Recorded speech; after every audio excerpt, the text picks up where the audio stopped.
बिरसा मुंडा के जन्म से पहले पेशवा, राजपूत और टीपू सुल्तान, बहादुर शाह जफर के अलावा सभी मुगल राजाओं ने अपनी तलवारें अंग्रेजों के कदमों में बिछा दी थीं।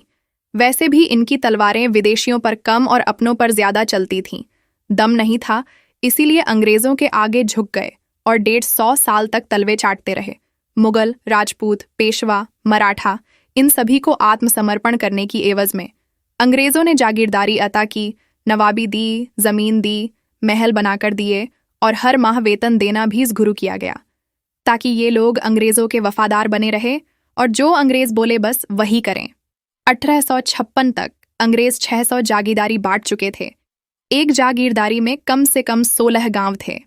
जागीरदारों का काम था बेरहम बनकर किसानों से लगान वसूल करना। उत्तर भारत के उपजाऊ जमीन जागीरदारी से हाउसफुल हो चुकी थी। नए देसी चमचों को जमींदार बनाकर छोटा नागपुर प्लेटों पर बसाने का प्लान हुआ।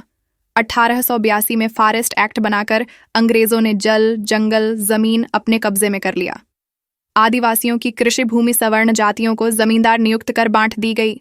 इस पॉलिसी से सवर्ण जमींदार मालिक बन गए और आदिवासी अपनी ही जमीन पर मजदूर। बिरसा मुंडा ने इस जुल्म ज्यादती के खिलाफ संघर्ष शुरू किया।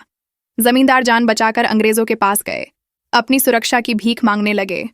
अंग्रेज और दीगर रियासत के फौजी मिलकर आदिवासियों से जंग लड़ी। बिरसा मुंडा समेत 460 आदिवासी गिरफ्तार किए गए। 39 को फांसी, 23 को उम्र कैद और बिरसा मुंडा को रांची जेल में 3rd डिग्री देकर अंग्रेजों ने मार दिया। ये कहानी थी वीर क्रांतिकारी बिरसा मुंडा की, जो कभी जल, जंगल, जमीन के लिए ब्रिटिश साम्राज्य और जमींदारों से लड़े थे।